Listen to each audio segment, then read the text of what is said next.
welcome and thank you for watching the video. Before we get into it, please make sure you take a second to subscribe to the channel, like the video, and if you have something nice to say, please leave a comment. Now let's get into it.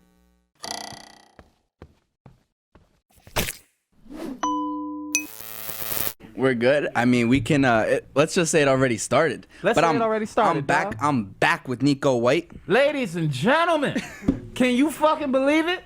We're back. Man, I saw you a year ago. What the fuck happened? I don't, you asking the wrong person. How the fuck should I know? All I know is that, last year was going solid.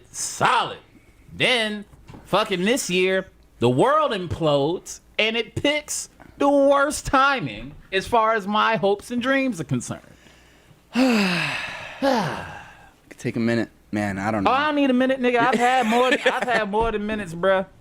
I've had minutes on top of minutes inside the house. I don't want to wait for shit else. Now tell me, God, hold up. There's too much I want to get into. Take your time. First, little something that the world doesn't know about you. I'll tell you what you told me last time after. Okay. Little something that the world doesn't know about me is that I'm a lot more sensitive than I put out. Right? You said something similar, but I'm going to tell you. Yeah. I'm going to let you finish. I'm a lot more sensitive than people give me credit for, and I'm not half as serious as people fucking take me. That's what you said. Yeah, and it's like, it's truly annoying sometimes because you don't get, I don't know how to put this in words that make sense to anyone else but me, but it seems like whenever, like even when I'm playing around, right? People will play with you, and then as soon as you say something back, yeah. And I'm like, well, why does my word matter so fucking much? Yeah. You know what I'm saying? Yeah. And it's like, don't take me so seriously. I'm fucking around like most of the time, more than half of the time. And I try to tell people like, yo, I don't have this fucking, they'll try to tell me how my disposition is, and I hate that. Yeah. You know what I'm saying? I don't think I'm all that serious. You've been around me. I've been in here for 5 minutes. We ain't said nothing serious yet. Yeah. You feel what I'm talking about? So just like stuff like that, misinterpreting my energy really gets on my nerves. And I feel like it happens a little bit more often than I like. You know what I'm saying? And usually from people who it's like, oh, I didn't even want you to take my energy that way. You know what I'm saying? Why do you think people read on your energy like that? I don't fucking know. I have no idea. You give them weird looks? No, I mean, this is how I look. I don't know what to tell people. You know what I'm saying? I fucking look like this and I sound like this. I learned to get used to it. Fucking get used to it. Get used to it. That's now, all. I told you, the other thing that you told me last time as well is that you're a big crier. Oh, yeah, I cry like a bitch. Have you had some time to cry over this past 3-4 months? I only cried, I cried once. And I'm not the type of person to break down. You know what I'm saying? I had the first breakdown I've ever had in my adult life over this shit. Wow. Because you got to think about it. It's me, right? But I don't just support myself. I support myself, fucking me and moms. You know what I'm saying? So I felt like when this shit started, it came at the worst times. I did all the responsible shit a person's supposed to do. Fucking paid my taxes. I felt real good about paying my taxes because I had, again, you know how when people will talk to you sometimes and they'll say little shit and they don't know what they're talking about, and it doesn't get to you in the moment because you know what it is, but after the fact you think about shit. Hindsight is 20/20. So there was someone who I'm not friends with anymore, but they had said something along the lines of you don't pay your own way to me, and I was like, I laughed because I'm like, well, shit, who does? I pay these taxes. I pay my bills. I pay whatever else, and don't nobody do it for me. So when this happened, this shit came right after. When I say this shit, by the way, unless you live under a rock, I'm talking about the quarantine, stay-at-home orders, and all that. So as a stand-up, you know, we like to think that, not that we like to think, I'll just speak for me. As far as I knew, they weren't touching our shit. Because our shit never gets touched. It's never so important the way it has to touch, like the comedy clubs, right?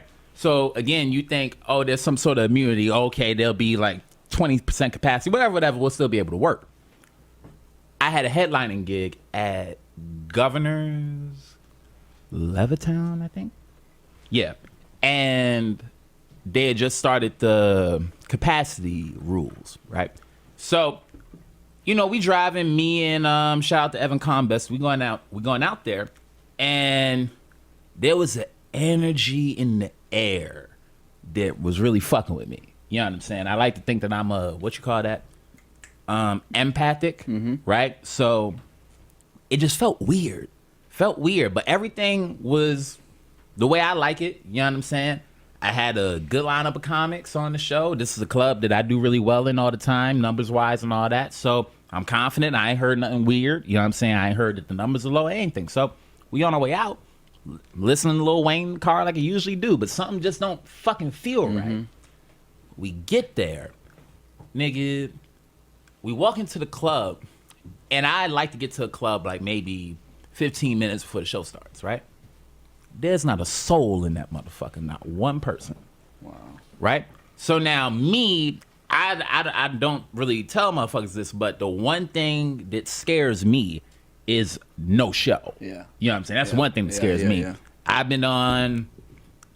just stopped calling it the Introducing Me Tour, funny enough, but I've been doing the Introducing Me Tour since 2014. So here we are in 2020. The only show I ever canceled was in Texas on a Wednesday. You know what I'm saying? So I have a pretty good track record. Fucking, I show up and I don't see anybody, nigga. I'm pacing back and forth. And I don't want anybody else to fucking get my energy. So I'm off to the side, listening to music like I usually would. Thank God, fucking, it makes you realize how much you appreciate shit. 2 people came in. And I'm thinking to myself, man. And I wasn't thinking like, fuck, only 2 people are here. I'm like, these motherfuckers let this show go. I'm gonna give these 2 motherfuckers the best show they ever seen, right? Few more people come in. And a few more people come in. Now it's looking like a show, right? It's not as packed as it was. It's not as the seats that were reserved weren't all filled up, but we had a good show. Maybe about 50 people came in for that first show, right? I go on stage, before I get on stage, the host goes up, the energy's good, the guest spot goes on, it's good, feature goes up, does a really good job. I come on. Me and this crowd connect, right? And it feels great, blah, blah, blah. Okay, cool. Night 1 over. Night 2, come in, first show, nice and packed, right? Second show, decent. Fucking certain moments you don't expect to come back to you. So, just in passing, on the first night, this older woman that came, her and her husband, and they said something to me that I didn't know would impact me in any way, shape, form, or fashion, right? They came up and they said, I heard everything that's going on the news, right? She said, but if I didn't come here tonight, I would have missed you and I would have felt a lot worse, right? So she said that, and that felt amazing to hear it then. But again, you think that's just a nice thing that she'll take and just hold it for that night, maybe 2 nights. So that's Friday, Saturday. Now, Sunday, I have a spot at the Comedy Cellar. I'm hosting Fat Black Pussycat. And this is the Comedy Cellar. Yeah. Best club in the world. Yes, sir. I've never heard these words before. I get to the cellar. We're canceling the show tonight. Nobody showed up. Oh, shit. Wait, what? Yeah. Nobody showed up. Here? Now it's scary. So, Monday comes. I'm sitting at home. And it's a lot of news, right? A lot of news. And I'm glued to that shit. A lot of news trying to figure out what's happening. So now, I have a show booked for Wednesday. The cellar was closed for that Monday and Tuesday because they were having people come in and do a deep cleaning, right? Then they put in the fucking stay-at-home order, right? So when they put in the stay-at-home order, this is what happened in my mind. I'm thinking about all the shit that I have coming up, right? And I got some shit coming up, right? I got special with this place here. We're taping in April. Fucking, I'm a pro comic. The money that I make doing stand-up, I know what I got coming. You know what I'm saying? So I'm sitting in the house like, okay, it's going crazy, but if we can get to the end of March, I'll be good till this time. God willing, we can get to April. If I can get through the first 3 weeks in April, I'm good for the rest of the year, right? Nigga, the news came back with Excuse me. Yeah. Excuse me. All that shit, all of it on pause. So when they said that everything was going on pause, now I just paid my taxes. Yeah. I just paid mine and mom's bills. I just filled the fridge. On my makeup week, which is usually the second week in the month, on my makeup week when I'm supposed to come up with the money that I put away, everything is whoosh. And that's literally what it fucking sounded like in my head, nigga, as I'm going through the Rolodex of shit I got coming. It sounded like whoosh, whoosh, whoosh, whoosh, whoosh. So I'm in the house. My mom is on this side, right? Now this happened in March? Yeah, I think it was March like 7th, 8th. Happened in March. No, this is later than the 7th or 8th because it was past my mom's birthday. So my grandma's birthday was that Sunday. So it's like the 15th, 16th, 17th. I think it was 17th. Full lockdown like something like that. Yeah. Mid-March. 17, 18, something like that. So now I knew what I wanted to do for mom's because her birthday had just passed. I wanted to get her I wanted to get a new living room set for her and a new bedroom set for her, right? So it's all that shit that I wanted to do for her, and it shifts from that thought to like, fuck that nigga, how we gonna fill the fridge? Yeah. Wait, fuck the fridge, how make sure she eat? Holy shit, man, when that shit hit me, mom's sitting here, I'm sitting at the, we had the couch here and a little chair next to the couch. I'm sitting at the chair, looking at that TV. I ain't never pulled one of these in front of my mom. I'm sitting there.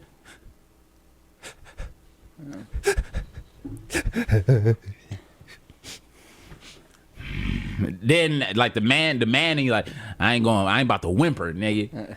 Tears start coming down, and it's certain shit that you don't know that you needed, right? I didn't even know I needed these certain confirmations. Cause my mom couldn't fucking believe it. Cause I was sitting there just fine, but all that shit hit me, right? Cause the one thing I've never been is insufficient. You know what I'm saying? I've never not been sufficient. I've never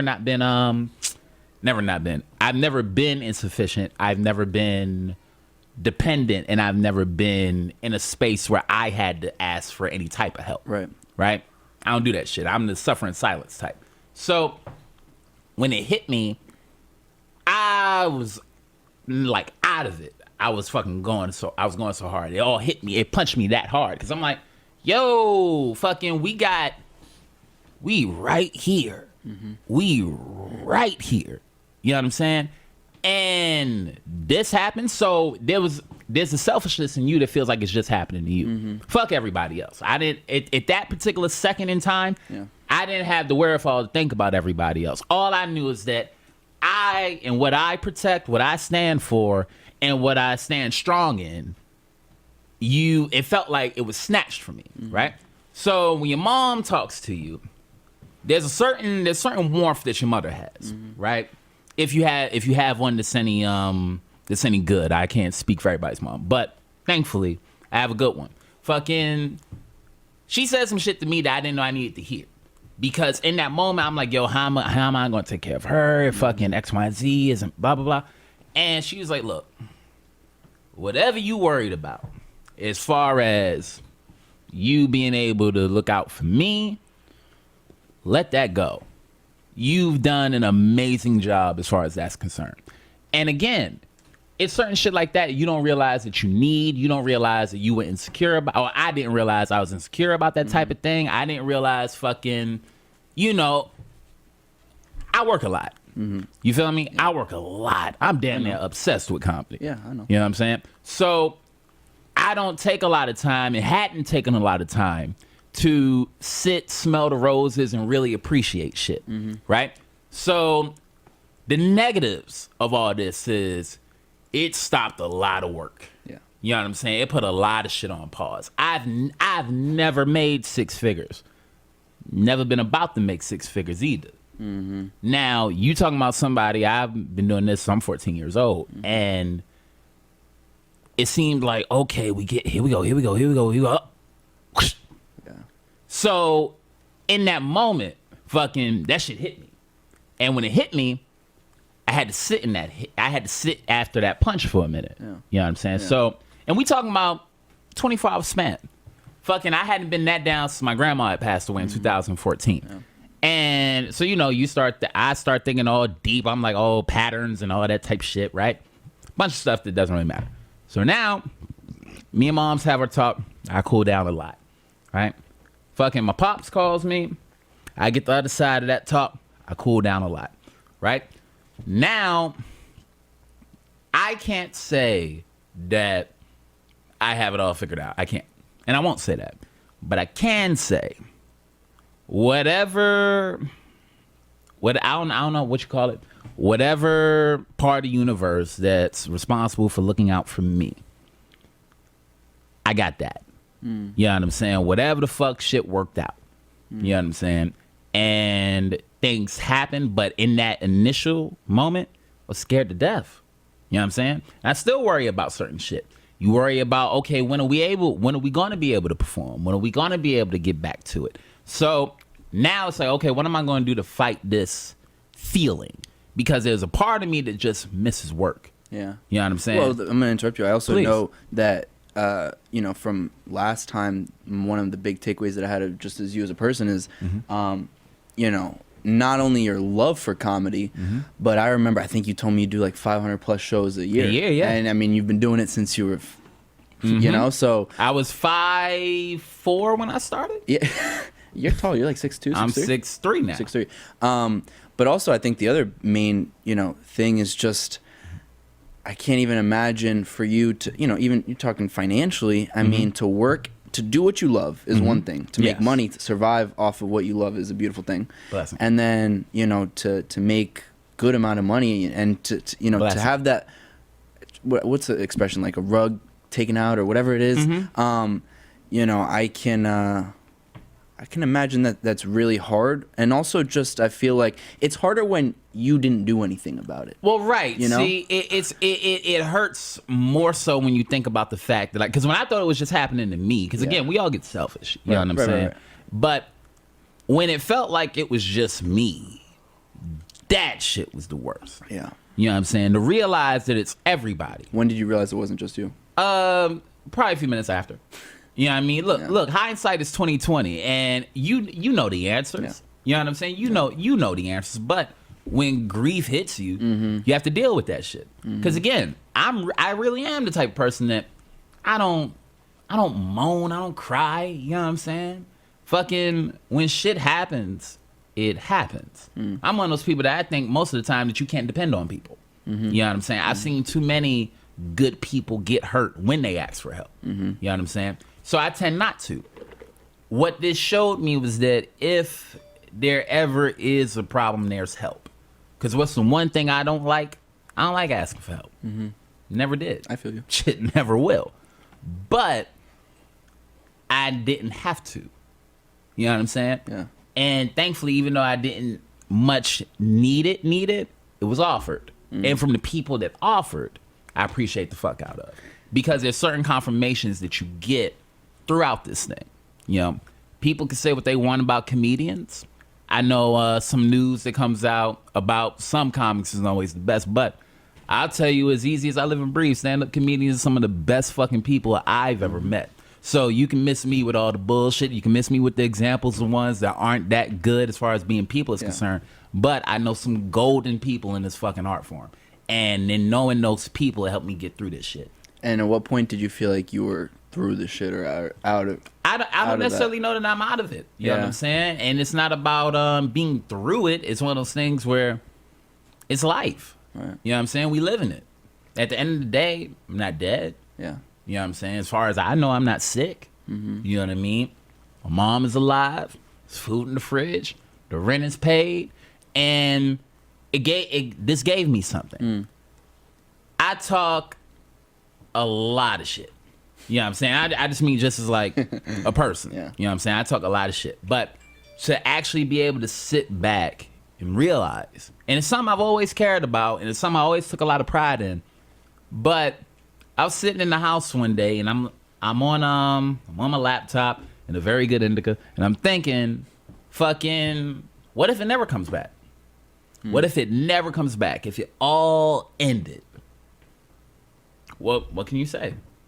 Have you done a good job? If it all ended tomorrow. Oh, well, in this case, not tomorrow. If it all ended yesterday, right? If it all ended yesterday, can you say you've done a good job? Let me put this on. Turn that. Mute. I'm actually telling motherfuckers my feelings for once, and now I got a couple hoes. But it's one of those things where I'm sitting in that bitch and I'm like, man, if it was all over. I started at 14. I didn't know I was gonna start no shit like this. How old are you right now? I'm 27. That's right, yeah, because you're 26 last year. So that would make sense. I wasn't gonna say it. I wasn't gonna say. I thought because I remember I was like, he told me he was 26. Yeah. Yeah. Now, Man, damn it, this is off. They love you. Yeah, but I turned it off. Anyhow, so it's one of those things where I'm sitting in the house and I'm saying to myself, man, if it all ended and it's all over, did you do a bad job? And everything I looked at in my apartment, little 2 bedrooms, and sure it's the projects, but I pay Manhattan rent. And good. Hit that do not disturb. Oh, is that how you do it? I'm new to the iPhone. Oh yeah, I remember. Yeah, I don't really fuck with these. Where's that little moon thing? Oh, okay, cool. So I'm sitting and I'm looking at everything, and I'm like, man, everything from this chair, this notebook paper, this pen, everything in this bitch, comedy did it. You know what I'm saying? I didn't know when I started you could even make money doing stand-up. Yeah. I thought you either broke or Martin Lawrence. I didn't know there was any in between. So it gave me a second to fucking smell the roses that I got to plant. You know what I'm saying? And for better or worse, if it all had ended, the last show I was on before that point was a Neko White headlining show. I wasn't opening for nobody. I wasn't doing no guest spots for nobody. I wasn't happy or honored to be on stage with something. No. It was mine. Yeah. Those folks came out to a show that's part of my tour. And I know how it started. It started in front of 8 fucking people in a classroom, dog. So no, you can't tell me that if shit never came back, you can't convince me that I made the wrong choice. You can't. Yeah. You can't convince me that the last 13 years were wrong. You can't. If the shit never comes back, you can't do that. I'm a proud comedian. Overly proud comedian. So, having said that, it gave me a lot more faith in the art form, because that's one thing I never did. There was a lot of people, and it kind of made me sad. There was a lot of people, even some comedians that I respected, some that I looked up to from the time I started, they were just calling the death of comedy. The death, oh, it's over, it's all over, it's all over. And I'm like, I gotta word this right, because I want to make sure I don't want my intention and my words not to match. I was disappointed in some of the ones that I seen, because I'm talking about people that I watched when I was starting out, and they're big now, but they were smaller then, name recognition wise, but the love of the art form is what kept them going out, kept them doing those gigs that we were doing back then, and then they became who they are, right? So to see those folks kind of lose faith in it scared me a little bit, because these are people that I respect. So I'm like, well, shit, is that what's left for me? And it's like, no, because I don't feel that way.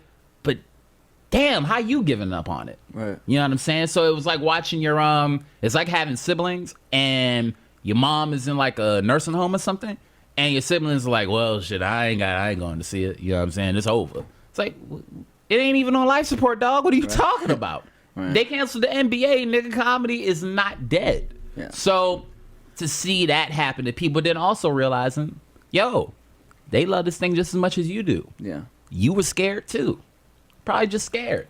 Well, I think also that the main thing, I think that is disappointing in a sense, I guess, I'm not even part of the...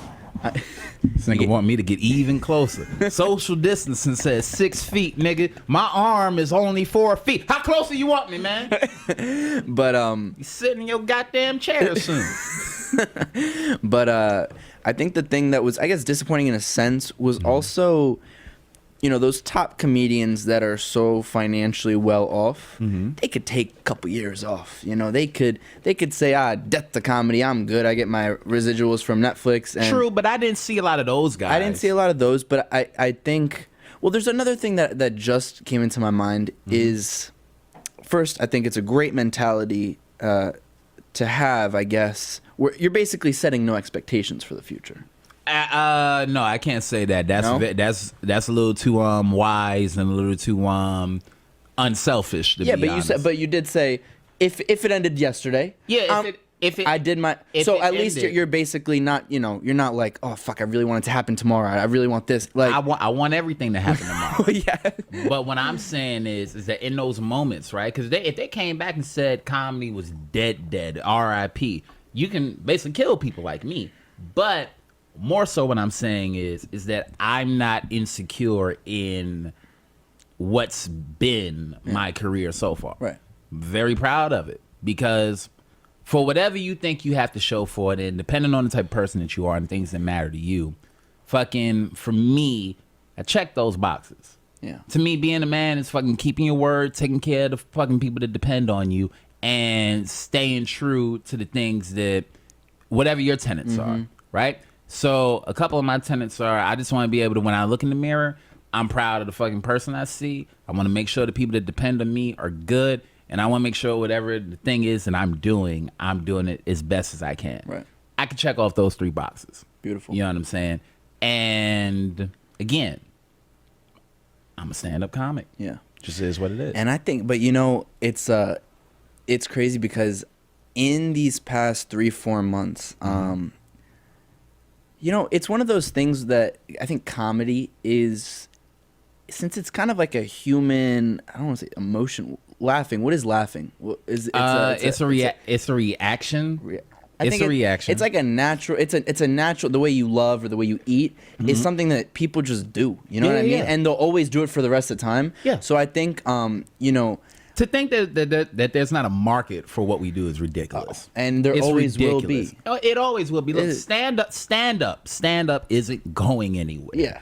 If the medium, if the conduit changes, the conduit changes. Comedians adapt immediately. Right. We started the Zoom shows. Yeah. Okay? Comedians started the Zoom shows. Comedians started the outside shows. We aren't going anywhere. Right. If you motherfuckers will show up to a place, we'll show up to a place. What were those like? Doing the Zoom shows and the outside shows. I'll speak to those in order. So the Zoom shows were weird, but they were necessary. Because the one thing, especially here in New York, they say that, like, comics don't like to promote, blah, blah, blah. Let me tell you something. Every comedian that I know basically became their own television network. Yeah. Basically. Fucking my boys, Jordan Rock and Reg Thomas, shout out to them. They did their thing, Productively Stoned. Them boys was promoting that shit in a way where you sit at home and you go, it was almost like listening to good rap music because your fucking face scrunch up like, yeah. To see motherfuckers actually go and get it like that. I saw people that were doing shit that was horrifying on Zoom, but they were trying. And you got to start somewhere. There's so many people that had this fear of fucking misfiring, right? And I'm one of the biggest motherfuckers when it comes to that. There's a lot of shit. There's a lot of just like simple posts that I don't put out because it's like, oh, this isn't perfect. Oh, there's a typo here, about all that bullshit, right? To watch the people fucking lose that, to watch some of my peers lose that, and to watch some of my peers just get activated by, activism and all that shit. It's beautiful. Yeah. So for all intents and purposes, if nothing else, this shit showed you a lot. It showed you that the motherfuckers that were doing, or at least the ones that I look to, my peers that I look to and that I respect, motherfuckers gonna be everything that I thought they were. Yeah. It's just a matter of when we get back. Right. So if everybody that I look at and look to, we stay all right, we'll be all right. You know what I'm saying? But calling the death of our art form, that shit is crazy to me. And you'll die first, motherfucker. The outside shows. Oh, the outside shows that. are God bless the places that are making those things happen. You got how's it work? Because I haven't been to any of them. Oh, you need to go, man. Stand Up New York does and shout outs to good old Stand Up New York, dog. Fucking Stand Up New York has like 3 in a couple of parks. And then there's a spot called The Stand. I think they're starting to do outside shows. Okay. And excuse me. And check their shit out too, because they also have a restaurant inside. Right. So I've been again, to The Stand. I don't know how they were doing it. How are they doing it outside? Because it's kind of on a smaller street.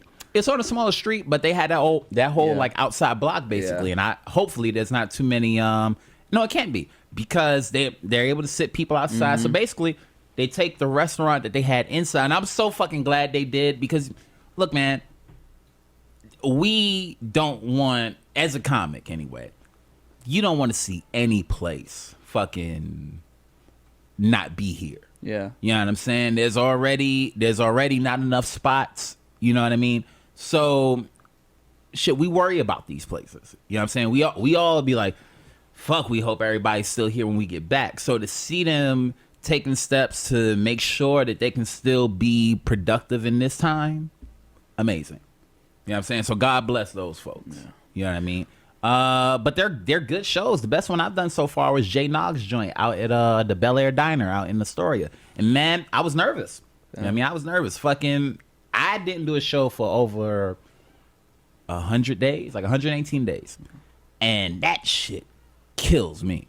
Yeah. Kills me. That's probably the longest since you were, what, 14? I've never gone that long without performing. The longest I had not performed on stage before this was a week because I had the flu. You know what I'm saying? I had to be told not to go out, right? This, you talk about a motherfucker who doesn't like not working, just being at home and then being. You know what I'm saying? I don't like existing. Shit sucks. I like living. Yeah. So that existing part, people that go, oh, you need to learn how to be still. Shut the fuck up. So I'm sitting there and you just feel this nothingness. You know what I'm saying?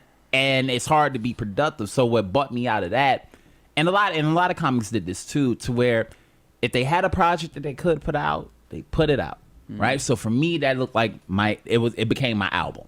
Right. So I needed something. Plug it for him real quick. Fuck yeah, I'll plug it for him. So, ladies and gentlemen, I have a new album out. It's called Marcellus, Marscellus. It's available on iTunes and anywhere else the albums can be bought. But what you're going to hear now is a story behind the album. So, last year, I think I invited you to that show, as a matter of fact. You couldn't make it, though. I think I was in Boston or something happened. Gotcha. I was trying. Now you can't see me till 2029, nigga. But I'm just joshing. So, fucking in October of last year, I set up a show, and it's funny how it came about. I put up a poll on Instagram just to do so, right? Because the last big show I had done before this was my 10th anniversary show in 2017, and I don't know, man. I'm one of those people. I get angry at myself because I'm like, man, all these fucking shows you do, you should record more of them. You know what I'm saying? Because there's so many moments that you just have. You know what I'm saying? And I like it like that. I like to be able to fucking, hold a moment like Snowflake, all that bullshit in my mind. But I also like to show people too. So I was like, hey, y'all, should I do a show in the fall? And the poll came back. And I don't know what I was expecting. You know what I'm saying? I don't know if I was expecting motherfuckers to be like, no. But it came back in 100% yes on the poll.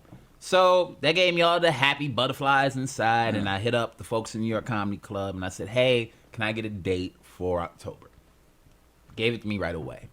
And so I start to promote the show. Because I'm one of those people, especially if it's here in New York, I promote like a crazy person, dog. Every other post is gonna be about that show. If whatever picture you see of me, it don't got shit to do with me. It's all about this show. That's the way to do it. So I start promoting it out early, just because that's how I'm trained to do it. And I'm getting all these like messages like, "Yo, you're selling really good. You're selling really good."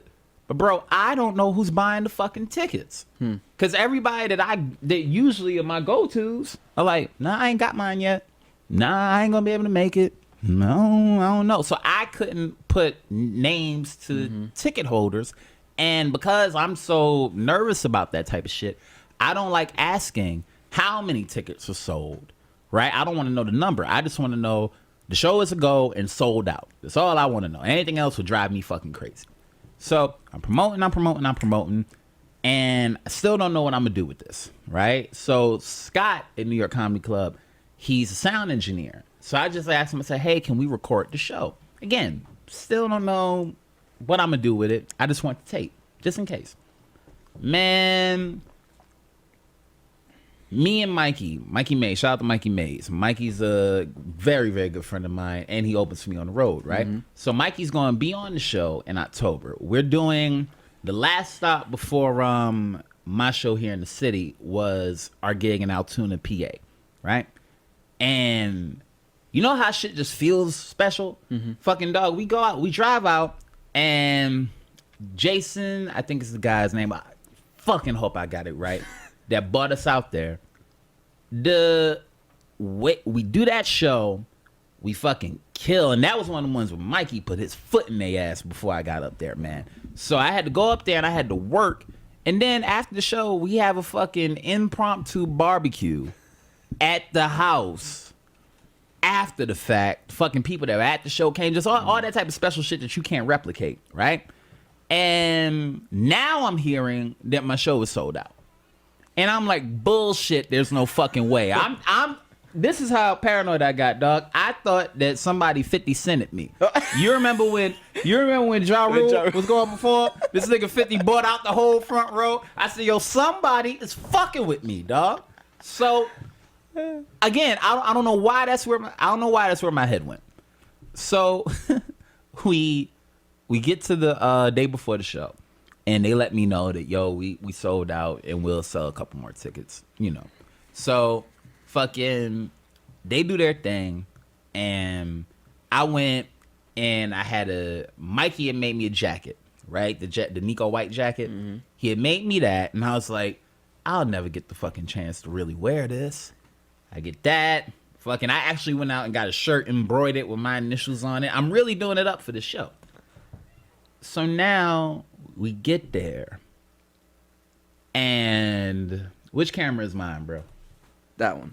This one in the middle or this one? That one on the left. On the left. All right. When we get there, and I'll stand by this. I don't care who you are, what you are. And of course, I stand by this because it's mine. Everybody will say they have the best crowd in the world. Everybody will say that. When I tell you from the bottom of my fucking heart, I have the best group of people in the world, because the energy in that room was retarded. It was retarded. And I know you can't say that word, but I don't mean you're retarded. I mean Urban Dictionary retarded. Fuck yeah. That's what that show was, dog. A whole lot of fuck yeah. You walk in, and I got the lineup that I wanted. Got Matt Richards hosting. Matt's one of my favorite comics. You know what I'm saying? I only met two comedians that I think are funnier than I am, and Matt's both of those people. You know what I'm saying? He's hosting. He goes up, and I don't like listening to the crowd. I don't like seeing the crowd before I go up. So I came in, dropped my bag, and then just went for a walk. But once the show starts, I come in and listen to Matt. Goes up, as he does. Boom! Cool. Mikey goes up. Boom! Cool. Daniel Torado goes up and puts his foot all the way in their ass, right? I go up next, and again, this all makes sense by the time I'm done with the story, I promise. Fucking Matt brings me up, and he has, of anybody that does an intro for me, his is my favorite. Fucking, all right, let's blow the roof off this motherfucker. Ladies and gentlemen, come to the stage. The one, the only, Neko White. Dog, they got so loud. I never heard Matt get out my last name. You know what I'm saying? I heard him say Neko, and then,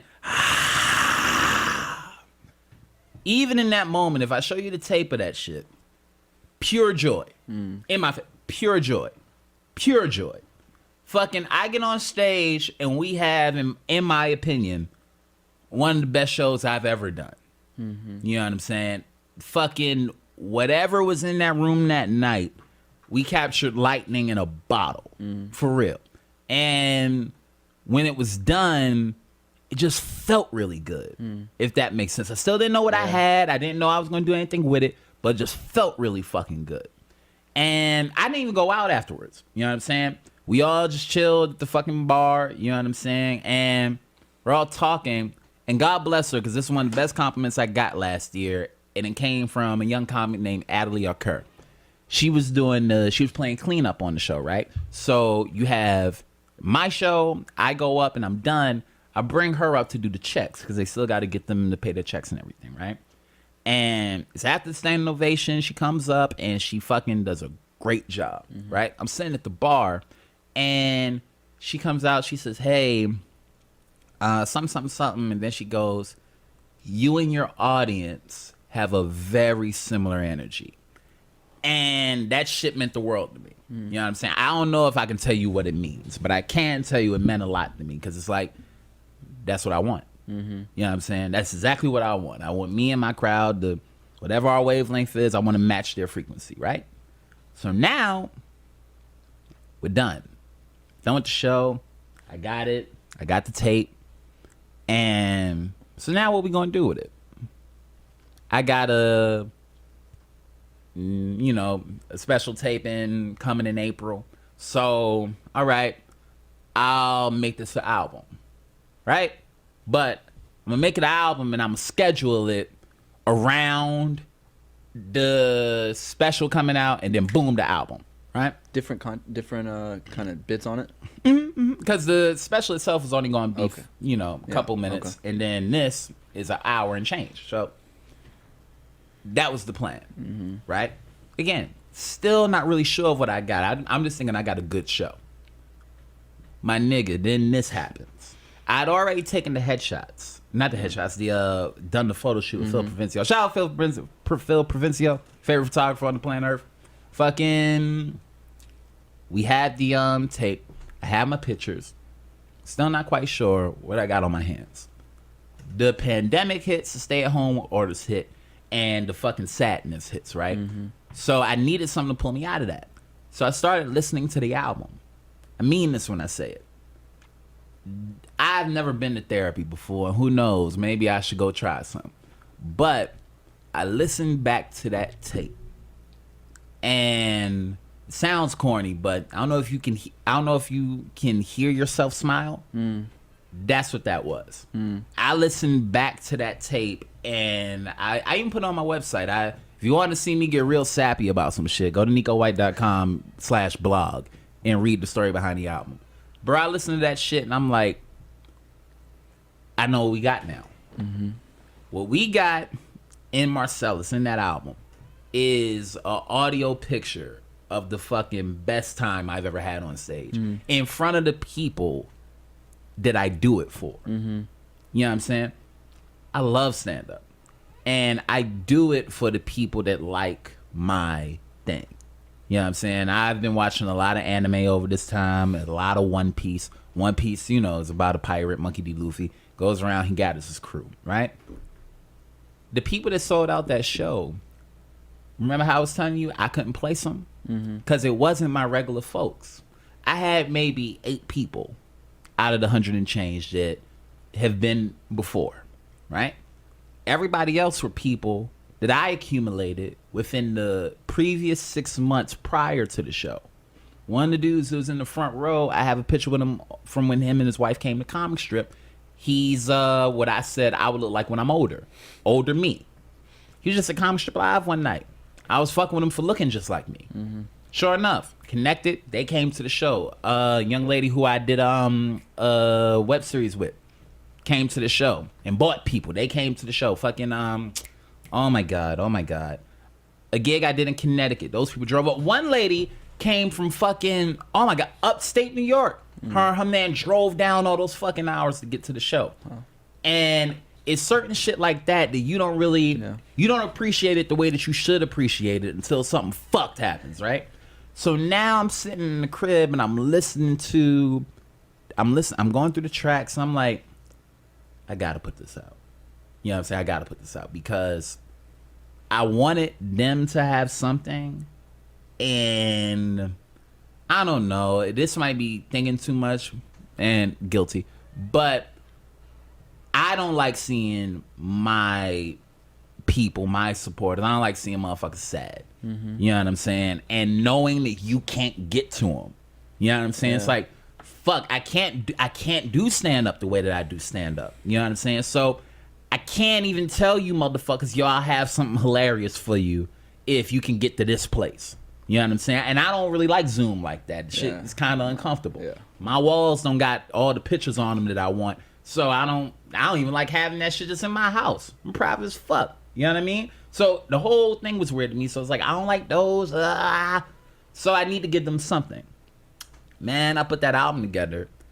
And I was like, I don't care about the money for this thing. You know what I'm saying? If that makes any sense. I didn't give a fuck about the money. I told people straight up, yo, if you want to listen to the album and times are tough, just reach out. I'll send the shit to you for free. And I had a couple people that did reach out that way to get it. And motherfuckers showed love. I wasn't expecting certain things with the album. When I got it up, because it's like, you know how certain people, it just seems that you can get it, but it ain't going to be perfect the way you want it to. It's going to be 98% instead of 100. So because everything happened how it happened, I couldn't do the promo that I wanted to do. And then I went through TuneCore, which, you know what, TuneCore? God bless motherfuckers, because I remember when we did the first album introducing me, I fucked up my artwork and track listings and all that. But I give you credit for being on point this time. So I put up the album, and I didn't know that iTunes had its own like algorithm. For every track I uploaded, they set the price of like $1 or $1.50 for each track. So now I finalize everything, and it's ready to go. And I click confirm, and I look at the price. That shit says $16.99 on pre-sale. Yeah. And then that was going to be the price for the album. And I'm like, I'm only trying to sell this shit for $8. At most 10. So I didn't get to do any promotion for the pre-sale, right? So I was bummed out because I'm like, well, fuck, there goes the charts. I ain't gonna chart because if I can't promote the pre-sale date, then I gotta wait till my birthday when it comes out. So sure enough, wait till my birthday, it came out. I want to say I put up 2 posts that day. I didn't even know where to look for it. Shit charted. Mm-hmm. Wow. When I tell you I wasn't expecting it, and it charted at, I don't know what it was at its highest, right? By the time I caught it, it was all my favorite numbers.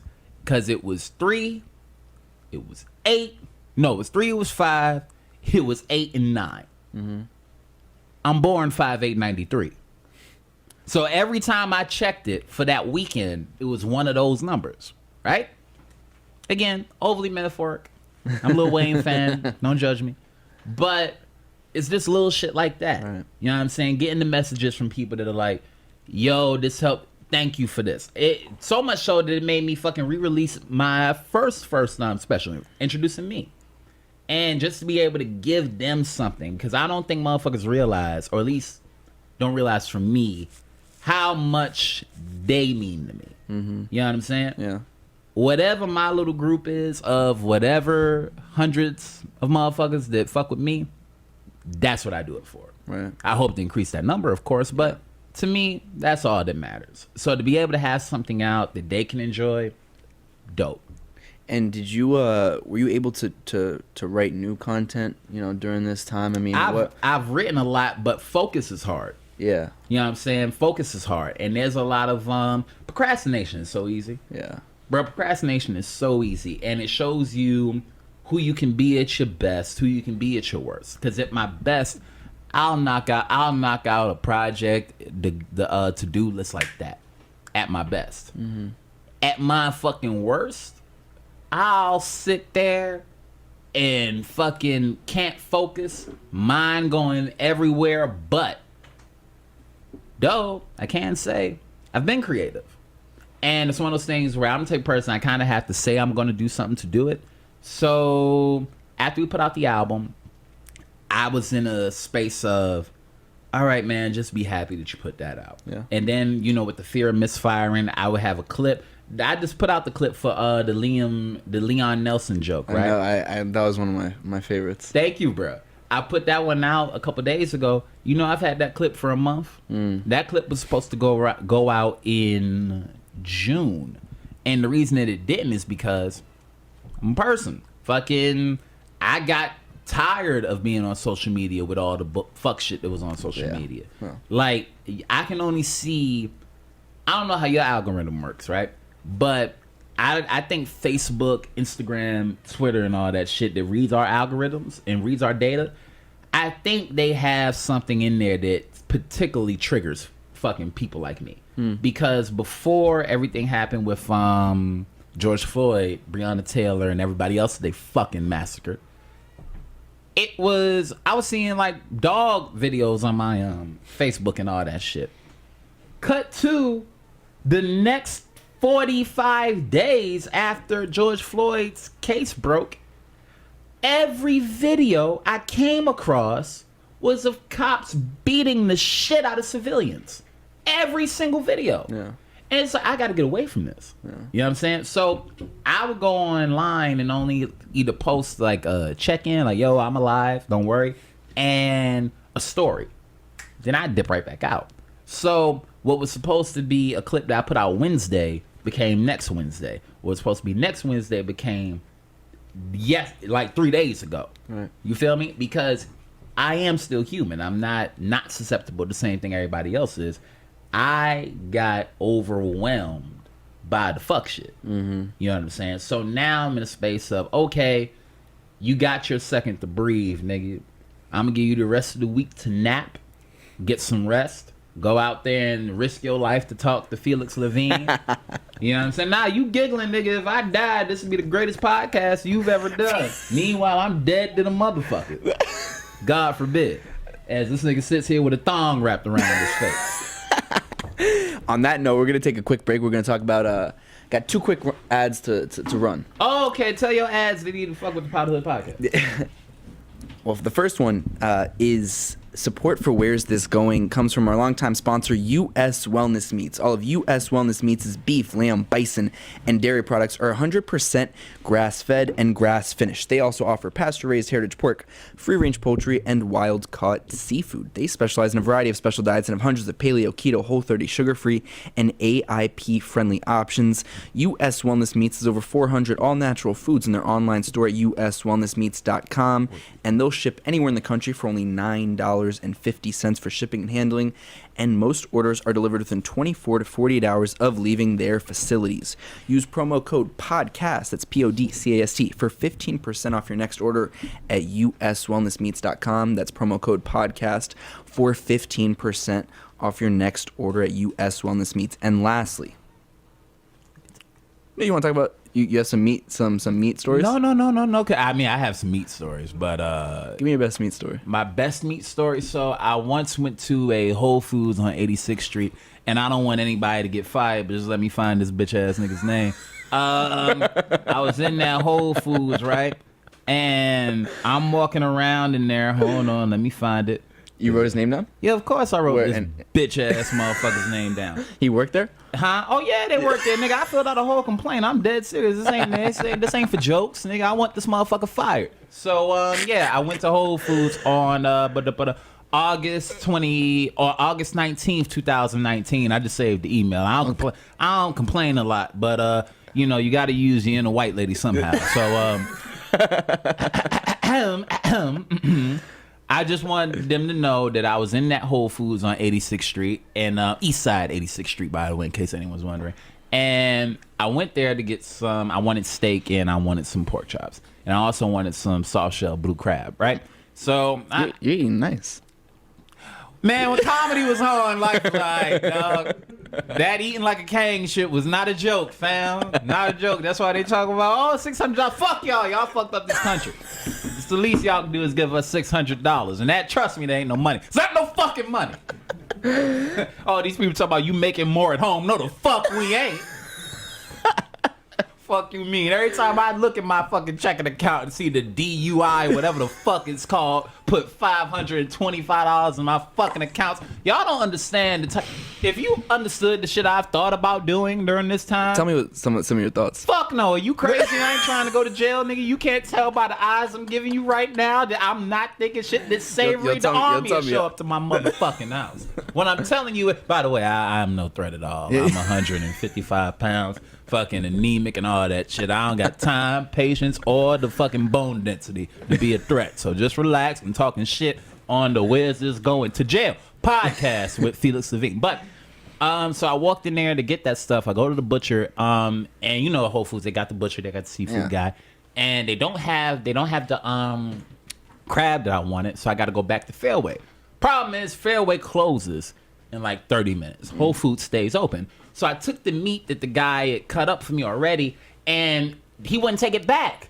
So I said, well, fuck, all right. I said, I'll be right back. And nigga said, well, put it somewhere. Okay, cool, I'll put it somewhere. So I walked over to where the, it was some shit where they had a fridge or whatever the fuck. So I put it in there, and I'm going to go outside to walk to Fairway up the block on 3rd Avenue, I think. And I'm going out, and you know how Whole Foods has that shit where everybody's waiting online? But I'm not waiting online. I ain't got shit. Now, bro, I got a Zara bag with my new Zara jacket in it, right? And no, I'm not saying like Zara's a dope place. I'm just letting you know what I had on me, just to paint the picture. So I'm on my way out. This bald-headed motherfucker named, hold on, I want to make sure I got the name right, because I'm only talking to your bitch ass. Hold on. Anyway, so I go in there and I'm on my way out. This motherfucker comes over to me and goes, take out the steak or some shit, basically insinuating that I'm stealing some meats from some fucking Whole Foods. Now, we on camera, right?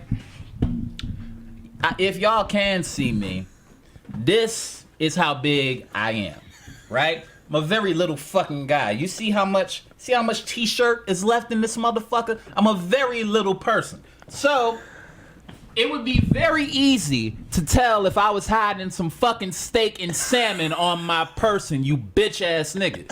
So now we in this bitch, and this motherfucker is he's about 5'10", which to me is short. And I already don't like when little people all that barking up at me shit. I apologize, shorter people, but y'all have only.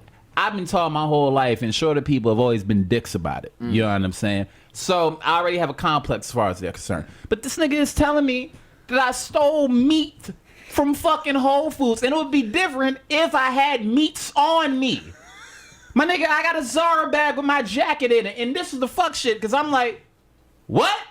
Now, I immediately get the offended that I got from him insinuating that I was stealing some fucking steak and a cut of salmon from Whole Foods was the only other time I've been that offended. I was doing a show in PA one time, and somebody offered me Coke. And because I'm from the hood, my first reaction is, what the fuck you think? I do Coke? That's it. Not realizing that homie's just being friendly, right? So, I'm tight. If I wanted to knock this motherfucker's beard off of his face, you hear me? Because there's not often times where I can even say this.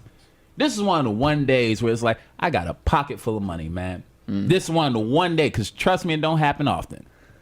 It's one of them good days. I got a pocket full of money. I can buy whatever the fuck I want from in here, and I come here all the time, and every time I come in this motherfucker, I spend good money. Yeah. So the fuck you mean you want to see if I stole some? So then he's like, open your bag. Nah, my nigga, you open it. I ain't touching this shit. I'm gonna treat you like I treat the cops. I ain't touching shit. You open it. He opens it, sees my jacket, and this is what pissed me off. Instead of this bitch ass dude apologizing for just being flat out wrong, this nigga goes, "Oh, I know where you put it." That shit sent me up a wall. And I'm not violent, and I can't be. So when that happened, I was so mad. Because now my time is being wasted, and you're accusing me of stealing, which is one of the worst things you can accuse a motherfucker of. And then when you found out that you were wrong, instead of apologizing, you doubled down. And you ain't even willing to check. So my stupid ass, instead of taking advantage of the situation and recording the shit, because I found out later I could sue for stuff like that. Wish I'd have known. But I say, nigga, let me take you to where I left these fucking bullshit ass meats, right? So I take him up to where I left the shit. Oh. Well, I was like, yeah, bitch. Fuck you mean? You think I'm gonna come in some Whole Foods and then steal a steak and an odd cut of salmon? Oh, that shit had me tight. But yeah, I don't know if homie got fired, but COVID, if you ain't doing shit. Yeah, that's how I feel about it. Fuck him. That would be. Wait, how'd it end? Oh, bro, So you show him the. I can read you this whole shit. I went to corporate, bro. This ain't no game. You know what I'm saying? I don't know what they did to him because he was like the manager there or some shit. And apparently he's just a bitch ass person in general. Nah, because I talked to a couple of the employees, nigga. I left and came back. I was so mad that I left. I came back and I was walking on the floor because like if I see, you know what I'm saying? I wouldn't have did shit anyway though. I'm peaceful. We're gonna run one more quick ad. Yeah, go ahead, sell some shit. NanoCraft CBD. Shout out to them for sponsoring the show. You've probably heard of the benefits of CBD. Millions of people are using it to manage their anxiety, recover faster, improve their mental focus, and even get deeper sleep. It's pretty remarkable how diverse the benefits can be for some folks, and my partners at NanoCraft CBD are one of the top brands in the industry, and they're actually the #1 CBD for athletes. They focus on making unique hemp-based formulas that combine CBD with other nutrients and superfoods like B12, ashwagandha, turmeric, nitric oxide, caffeine, and more to give athletes and everyday folks an edge in their work and life. They've been generous enough to give our listeners 20% off with the code FELIX, FELIX, and they'll throw in a free CBD lip balm if you use that code. Go to nanocraftcbd.com, use that promo code FELIX to get 20% off your next order. And they even, do you like CBD? Man, I use when I do have weed, I wrap it in CBD hemp wraps. What? I was just about to say, if you tell your homies, send me a couple hemp wraps, I'd appreciate it. We don't have no hemp wraps, but we have a couple droplets. The what are those called, Josh? Drops. CBD drops. CBD drops. You don't have a dog by any chance? No, I have a dog. There's some. I take care of too many people as it is. Shit. I think there's so I think that's what y'all got CBD dog food in this motherfucker. CBDOG, nigga. Yeah. I was gonna ask you. I feel like there's one thing that always stood out to me, even from the first time I had you on, is and I'm more curious. It's kind of a simple question, really, but what is it about doing stand-up that you love so much? I feel like that's the one thing when talking to you, it's that really shines through. Is it's not just your job, it's not how you make your money, but you just truly love. Hey man, whatever that mechanism is, I don't know too many ways of making people feel better. You know what I'm saying? I don't. And the one thing I've always wanted to be is more positive than otherwise. You know what I'm saying? I'd rather be a good part of somebody's day than a bad part of somebody's day. And ever since I was really young, because my mom loves telling me these stories. I was too young to remember. So apparently my granddad and me have a lot in common, right? Fucking my granddad is who I used to hang with whenever I was at grandma's house, right? And apparently what I would do was, and I'm still this way, if I'm not talking, I'm really quiet, right? My whole school career, fucking especially like elementary school, I didn't go to pre-K or anything like that. So I'm not the most socialized person. If you see me in a party around a bunch of people I don't know, I could be very fucking closed off. You know what I'm saying? You're an introvert or an extrovert? I'm kind of both. It depends on it depends on the situation. So I'm telling you, something up here is cracked. But and you know how I know? Because none of this shit makes sense. I look at me sometimes from like certain angles and I go, nigga, were you supposed to wear a helmet? Dog, I'm telling you, I wish I was lying, but every now and again I see myself from the side angle and like, I don't know, my man. I don't know. Something about the angle of your jaw make me think. I wish I was fucking with y'all. So I guess I would take in everything that was happening, right? I've always been a watcher, right? So I would let everything happen around me throughout my day, and this is, my mom says I was still in like the walker, you know what I mean? And I would walk up to my granddad's door while he was in his he would sit by the head of his bed, look out the window and feed the birds, right? So according to my mom, I would go up and just recite to him the day that I had, right? And the shit that I'd seen. And I would say whatever other people said, I'd say it the way that they said it, right? So if my mom cursed somebody out, I'd say the curse words. And my granddad thought that was the funniest shit in the world. And apparently I would spend time doing that. Yeah. You know what I'm saying? And it was every time that I went down there, and I guess whatever that was, whatever positive feelings I got from that, unbeknownst to me, that stayed with me. Because I remember, I tell people that I started when I was in first day of high school, and that's true. But it's also true that when I was in 5th grade and my teacher would ask us to write stories, I became one of the favorite people to share stories. I would always write a funny story, right? And I liked doing that. You know what I'm saying? And I liked that type of positive attention. You know what I mean? I wasn't the class clown. Shit, I'm still not the class clown. Fucking, I wasn't the person that was going, if you start a beat on the lunch table, I wasn't the person that was going to jump in and freestyle, but I was the person that did think of a few dope lines, you know what I'm saying, in my head. I just wasn't there to fucking just jump out the window and do it with you. So the reason why I love stand-up so much, I can't say that I fully understand it. But I also can't say that I want to understand it. Sometimes you know so much that you don't know shit. You know what I'm saying? I'm finding that out just in other parts of my life. Right. You know so much, you set yourself up, this is why. That binds you a little bit. So I'll say, I don't know why. I have a couple of inklings for it. But whatever my sensibilities are, this art form fucking shit rings my bell. Yeah. It rings my bell. And I love it. Don't try to explain why you love shit, because then you might find out some shit you don't want to find out. Are there other little? I mean, you know, there's a special, and I know you had some other projects. I mean, how for you do you see? I mean, you know, it's kind of hard again with the current landscape, but you know, are there other different fields or ways in which you want to incorporate comedy to, you know, grow and I guess diversify your arsenal? If you mean for me, I've done and I'm doing whatever I can. So whatever's in my power to do, I'm doing. So as far as my podcast, Potterhood, shout out to Potterhood. Fucking, we've been killing it the last couple episodes where the whole quarantine, because again, I think it all goes to your reason, right? I love money. Don't get me wrong. I love money. But when it comes down to it, dog, I didn't know that you can make money doing stand-up, right? And things worked how they worked. And same with the podcast, but things work how they work. Watch out with the table. Don't yell at me. What? You know what I'm saying? Y'all already getting away with too much. Nah, fuck that. Don't let your privilege get you hurting here, man. You know what I'm saying? Where's you with me, black man? Huh? Say something, bruh. Say it. I'm waiting for a yeah, nigga. Not you, him. Come on, bro. Oh, so you mean to tell me you ain't gonna help me in the fight? Nah.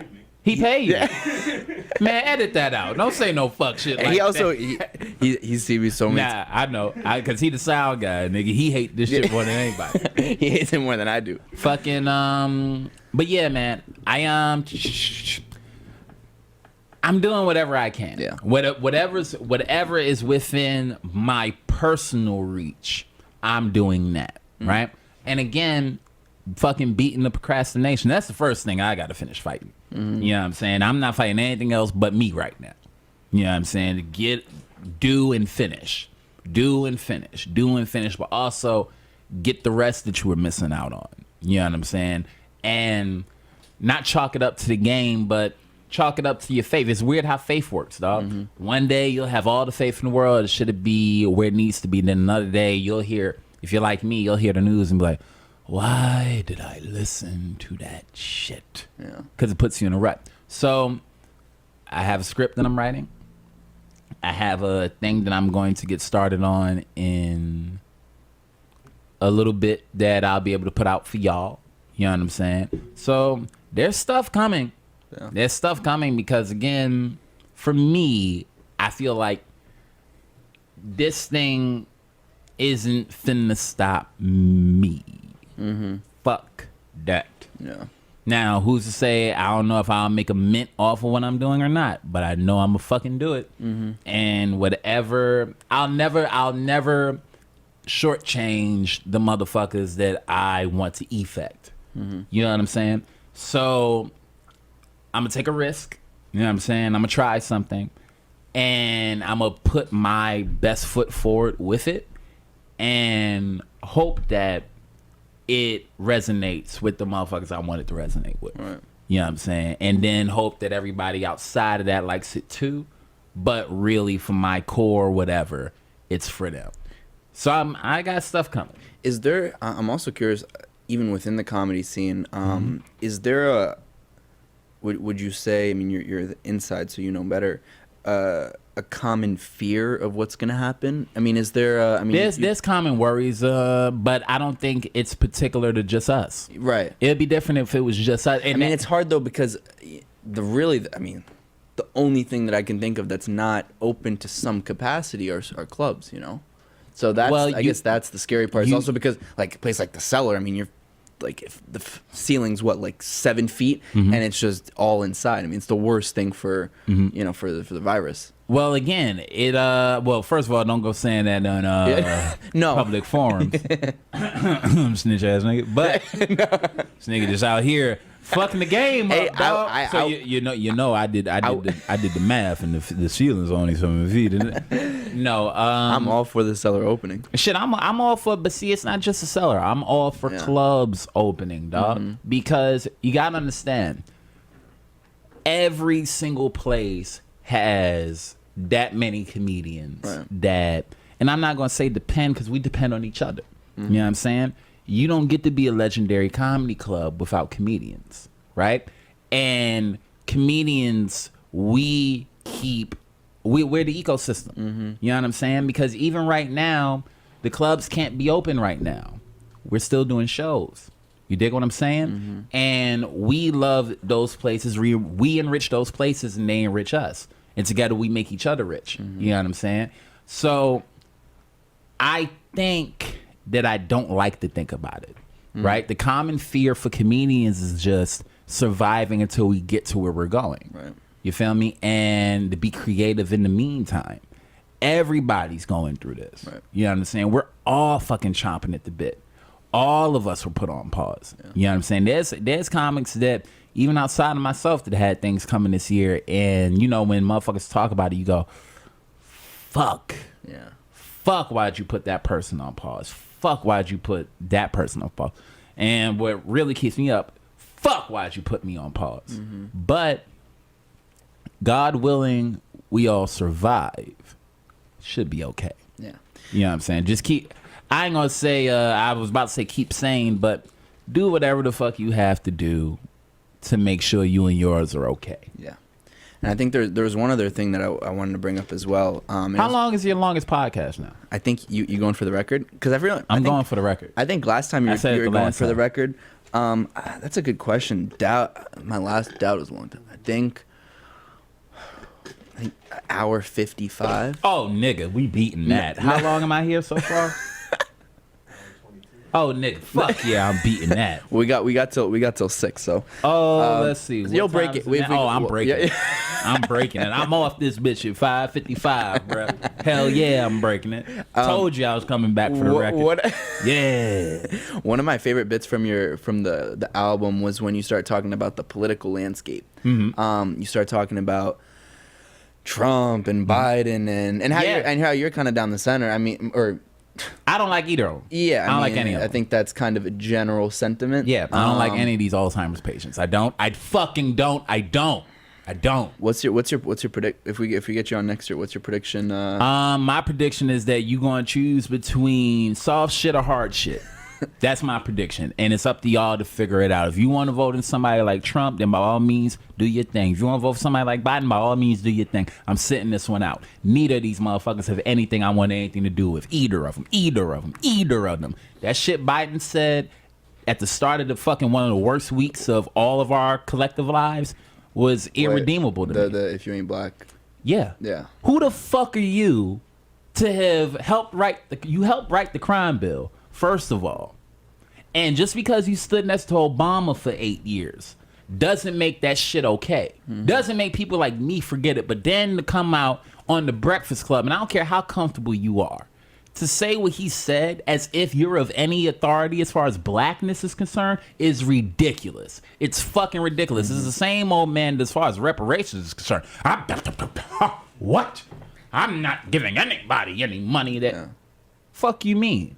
So you honestly really don't give a fuck about us. So because he doesn't give a fuck about us, and because if I don't vote for him that's not black, I'm going to vote for everything the fuck else and I'm talking about from my local Congress people to everybody else. Vote for all that shit. As far as Joe Biden, this is New York. I hope a Democrat wins it anyway. Fuck him. As far as I'm concerned. Because I don't believe you. A. B, as far as I'm concerned, you've offended me in a way that's irreparable. Trump, I wasn't going to go that way anyway.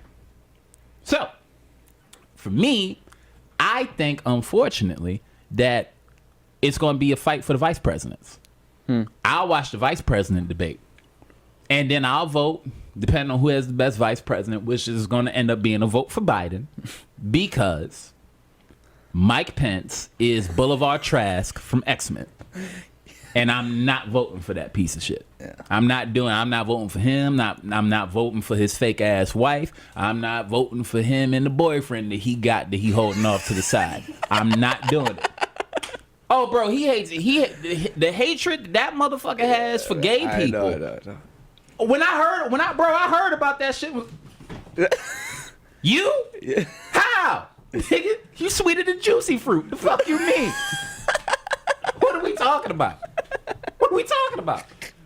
It's crazy to me, fam. And then we have a current administration, bro. They talking about people getting $600. These geniuses sent $1 billion in stimulus money to dead people. These are the motherfuckers that you voting for? Man, me. What do you have? What about the argument of, no vote or suck my dick?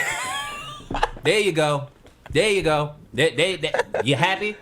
That's what I have to say to you. I live in New York City. If you think Trump is gonna win here, you're out of your fucking mind. You're out of your mind. Yeah. So for me, I don't want to vote for Joe Biden. He's gonna get my vote because if he picks a stapler, that's a better vice president than Mike Pence. So he's getting my vote, but I just want you to know I don't like this old motherfucker, and I'm tired of voting for people this old. Nico, that's ageist. You are 100% correct. Yeah. I'm tired of voting for these old motherfuckers, dog. You have nothing in common with me. Nothing. Yeah. How can you possibly understand the world we live in? Biden and Trump are both of COVID age to where you should be in the fucking house. Not the White House, your house. You should be at home, nigga. You should not be outside. If my grandma can't go to the fucking store, you should be at home. Yeah. So, I don't want to vote for either of these people as president. I don't want to see them sitting there on fucking stage trying to remember what words come next. And there's people that are sitting here going, because I already know how you have a pretty good side of like both parties that listen to your podcast, right? Yeah. I would assume. So to all you pieces of shit that might feel the way about what I'm saying, fuck off. Because I'm past the point of giving a fuck. I'm past the point. Yeah. And the reason I say fuck off is because you're looking at the same thing I'm looking at. Do you truly think somebody like Donald Trump give a fuck about you? Do you truly think somebody like Joe Biden gives a fuck about you? Look at what we're dealing with, dog. If you're a Democrat, the Democrats keep letting the same thing happen all the time. Gridlock. And you want to know why they let this gridlock happen? It's fucking theater, bro. It's theater. Oh, the $600 is going to run out. Bitch, Nancy Pelosi's known about this $600 running out months ago, and they weren't talking about it then. But the theater is, we've been saying it for months. No, you fucking haven't. No, you haven't. And then they keep tap dancing in ways that I don't like. Yeah. As far as the Democrats are concerned. And then on the other side with the Republicans, I don't even know where to fucking start. Look at what they're doing. I know. If they say, hey, we don't want people, it's already proven that this virus is killing blacks and Hispanics. Yeah. Blacks. And the only reason I did what I just did just now is because I'm saying Hispanics are also black people, in case anybody's fucking confused. So, even the ones that don't want to claim it. It shows that we're disproportionately dying, getting affected by this virus, right? It's also facts that a lot of the people that are unemployed right now that are going to be facing eviction and all that shit are what? Blacks and Hispanics, for the most part. Mm-hmm. That also means that once these benefits are cut, who is going to be going back to look for work while there's a fucking virus out killing them more than it's killing anybody the fuck else? People that look like me. A lot of the poor whites. You know what I'm saying? So they're condemning you right now to your face. They're telling you that you can go back and work under the virus, and they're taking away your right to sue motherfuckers that put you in an unsafe position. Y'all gonna vote for these people? God bless. Yeah. God bless. Fuck that. I ain't voting for anybody that would tell me to go get shot in a gunfight. Yeah. That's stupid. And we fight over the wrong shit. The whole thing with at the start, I shouldn't even go into this because niggas get canceled on podcasts, but my intentions are good. Look at how they tap danced in front of us in the fakest way possible after George Floyd. After George Floyd died, what did they do? These motherfuckers showed up to the Congress or whatever the fuck they're a part of in Kente cloth. Yeah. Who asked you for that? We didn't. I never wanted to see Nancy Pelosi in some fucking Kente cloth like she's related to Black Panther. I never wanted to see that. I never wanted to see Nancy Pelosi, that knee that they took. And I don't know if this bothered anybody else but me. When I saw Nancy Pelosi and those folks take a knee for 8 minutes and 46 seconds, it turned me off. It turned me off because Nancy Pelosi and all the rest of you motherfuckers that took a knee. First of all, the Black Lives Matter isn't a phrase that popped up in 2020. Black Lives Matter popped up after, I think, George Zimmerman got acquitted, right? So that's what, 2012? I don't know. You didn't say anything then. Yeah. 2015? I think it was 13. 2013. Later, yeah. Okay, 2013. So for 7 years, you never gave a fuck. You never gave a fuck. And as far as volume is concerned, this time we will all just happen to be at home, right? But back then, it was George. It was Trayvon Martin, Michael Brown, Freddie Gray, all back to back to back. Alton Sterling, back to back to back. Sandra Bland. This shit was all almost within 2 years of each other. Nothing from them. No Kente cloth then. No fucking no 8-minute kneels then. Kaepernick has already been fired for taking a knee during the national anthem, and you hoes would show up and take a knee. But here's the other part of it that was just, for me, just my own personal opinion, Neko White's opinion. If I get killed by anybody, do not, I repeat, do not replicate the action that the person who killed me took when they killed me. So if a motherfucker put a knee on my neck, the last thing I want to see you do is kneeling. If somebody kneeled on my neck, how the fuck is you kneeling for the same amount of time it took for a person to kneel on me and kill me? How is that a tribute to me? How?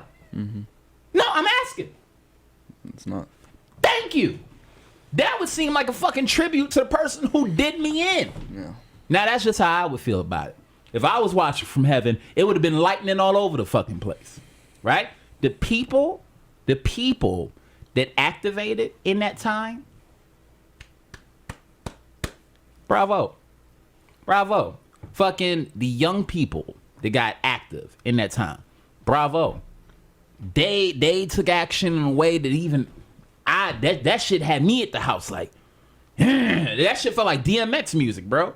It really struck a chord. But to see the politicians come out and be faker than fake, that really, I wasn't feeling that, man. Yeah. I wasn't feeling that at all. Even when we got the influx of allies, I wasn't ready to even accept all of that at first, because I was like, because again, this is a week of just back to back. If y'all watched wrestling, it felt like I was in a fight with Shawn Michaels. And you know, when Shawn Michaels sets up his finishing move, he fucking hits his leg and starts stomping on the floor. It felt like I kept getting hit with Sweet Chin Music and then getting set up for another one over and over again. Because it's like, okay, Monday, you got Joe Biden saying some fuck shit. Tuesday, you got White Lady in Central Park doing what she did. Then Wednesday, you get George Floyd, right? And it's back to back to back hits. And then to see the people that were like, on Facebook, I can't believe what I saw. Talking about the lady in Central Park. And I'm like, well, if you can't believe that, that means you've literally not been listening to black people forever. Because we've been saying that lady exists forever. And